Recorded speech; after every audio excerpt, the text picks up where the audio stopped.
I'm Martin Green, and you're listening to The Portal. If I were you, I'd stick some headphones on at this point because, as ever, it's all about the lunch. Episode 6. Etteridge finds Angela in a pub.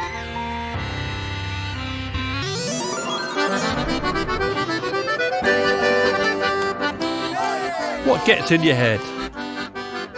What plays round and round in your head? Whilst making this podcast, I tried to write an annoying tune that would get stuck in your head. Not for you personally, but you know. And I think it's maybe the most annoying tune I've ever written. And it did get stuck in my head. So like that, you know, it was reasonably successful. But the things that play round and round in your head, the moments that you wished you'd done differently, moments where you feel you've embarrassed yourself, things that play out over and over again. No, we've never met.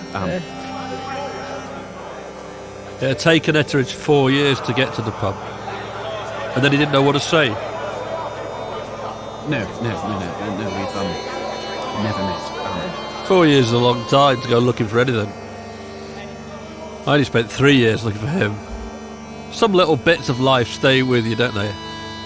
And the 14th of December 2016, watching an open university programme I'd already seen and realising we'd run out of milk, I felt the tup return with middle-aged paunch and all the heavier for it.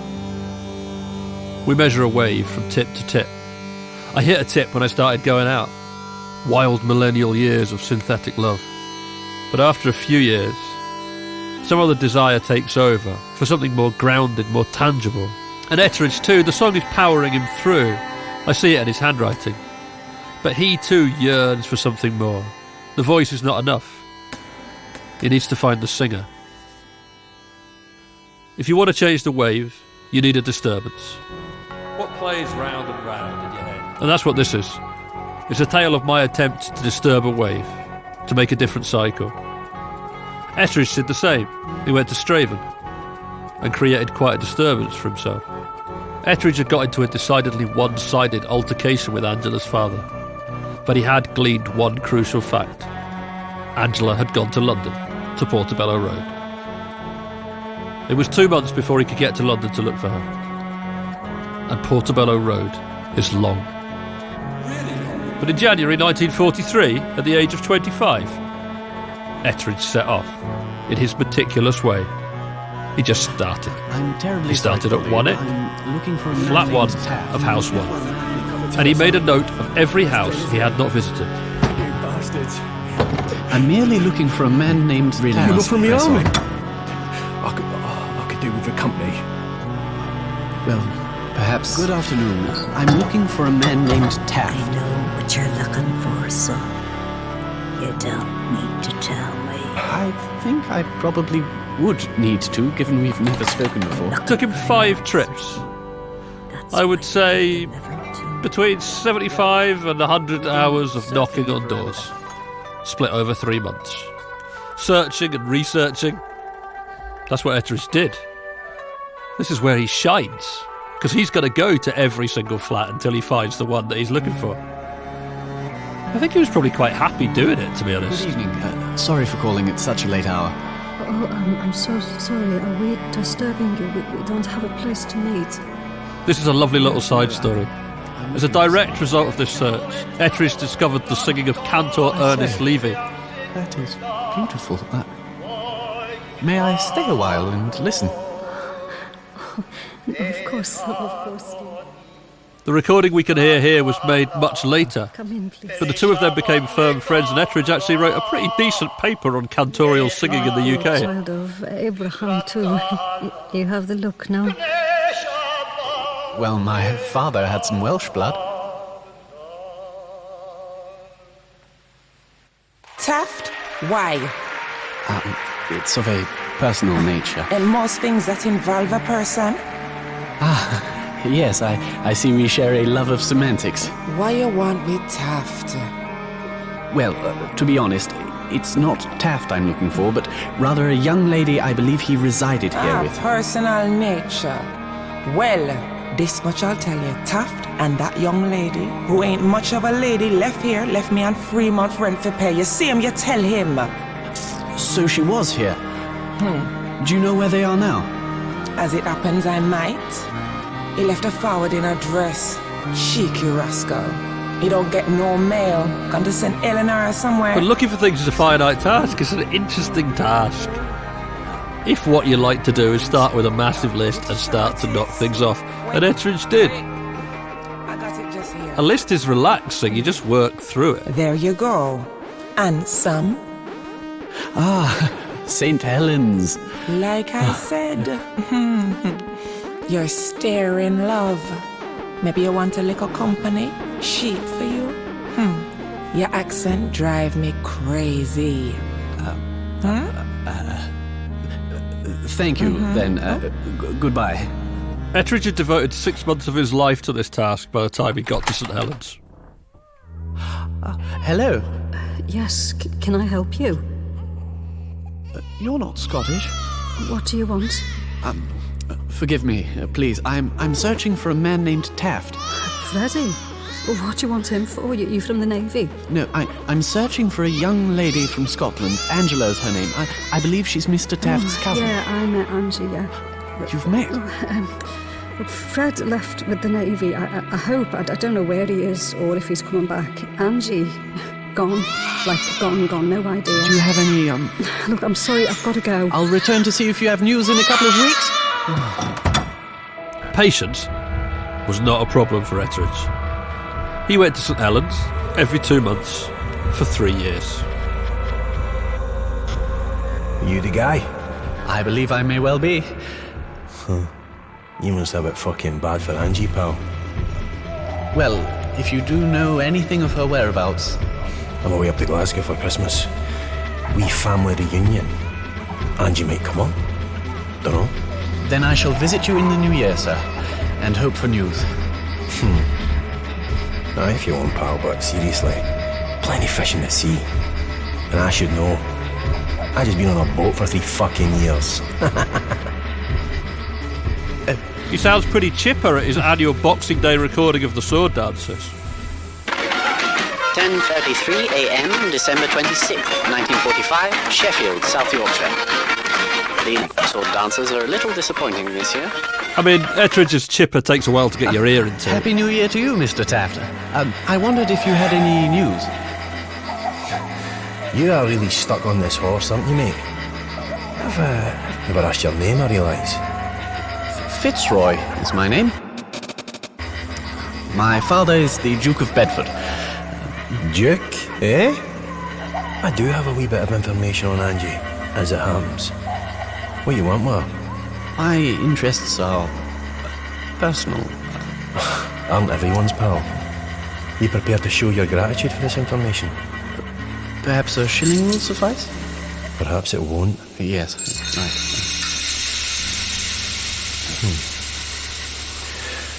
Ma got a letter. Angie works at the Vimto factory in New Cross. Thank you. Thank you. This is wonderful. Don't know if it's wonderful. She bite your fucking ear off, that one.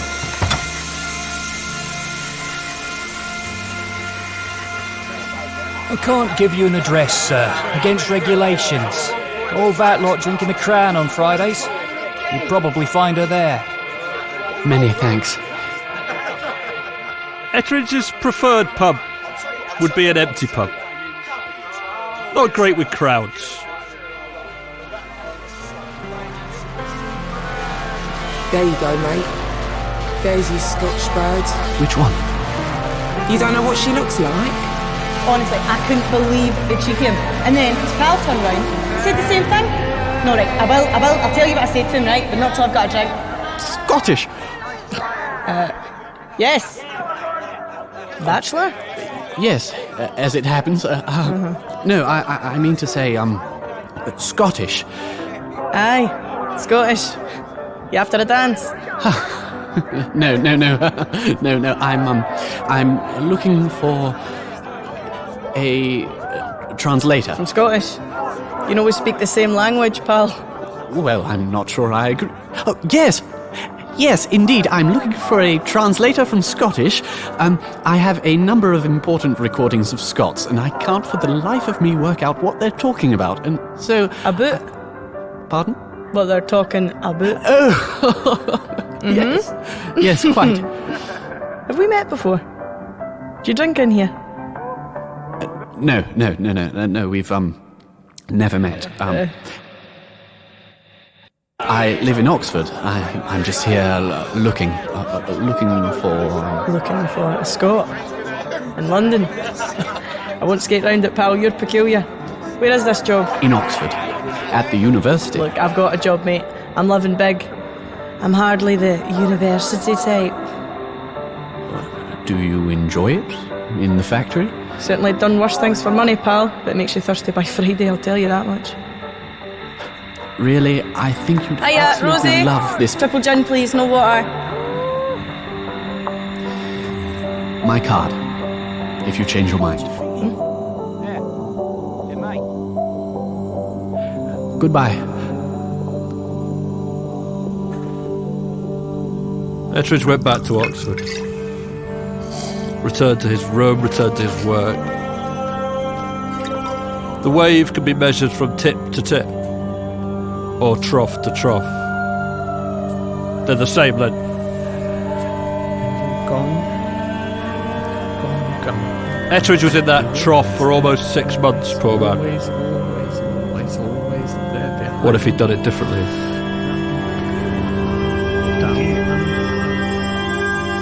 What gets in your head? What plays round and round in your head? No, we've, never met. Etteridge is convinced he'll never see Angela again. I met her. I shouldn't have met her. It's just him, and the song, and the tub. How can I please you? How can I please Things you? that play round and round in your head. The moments that you wished you'd done differently. I can't. Moments where you feel you've embarrassed.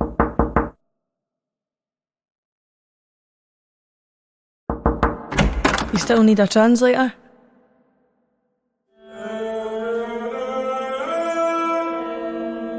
Angela. Terrified, with a black eye. But Angela.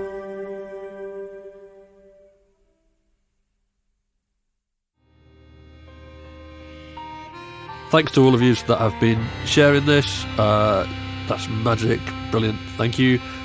And like we say every time, the biggest helpful thing that you can do for us if you want to support the project is to introduce this podcast to someone you think might want to listen to it. You can also buy the soundtrack album on my website or on Bandcamp. Episode 6 of The Portal was directed by Wils Wilson. Etteridge was played by Dylan Reed. Angela by Anna Russell-Martin. Freddie by Adam McNamara. Mary and the Landlady by Amanda Wilkin. Jill by Nadia Albina. And MG was played by Martin Green. Dramaturgy by David Greig. Recorded by Louis Blatherwick. Mixed by Calum Malcolm with Cameron Malcolm. Sound, script and music by Martin Green. Featuring the voice and fiddle of Kate Young. Go and check out Kate's remarkable multifaceted artistry, you won't regret that. Canoon played by Yasaman Najmeddin.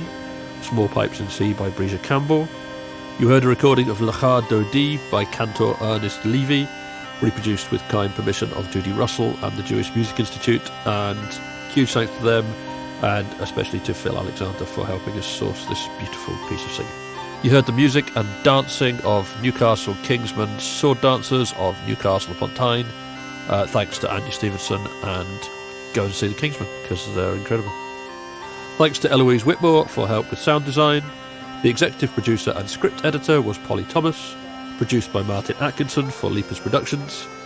The Portal was commissioned and presented with Oxford Contemporary Music, Edinburgh International Festival, South Bank Centre, National Theatre of Scotland, Shetland Arts, the North Wall, the Bristol Music Trust and the soon-to-be renamed Colston Hall, Mac Arts Galashiels, and was funded by Creative Scotland. Produced by Lepus and Naked Productions.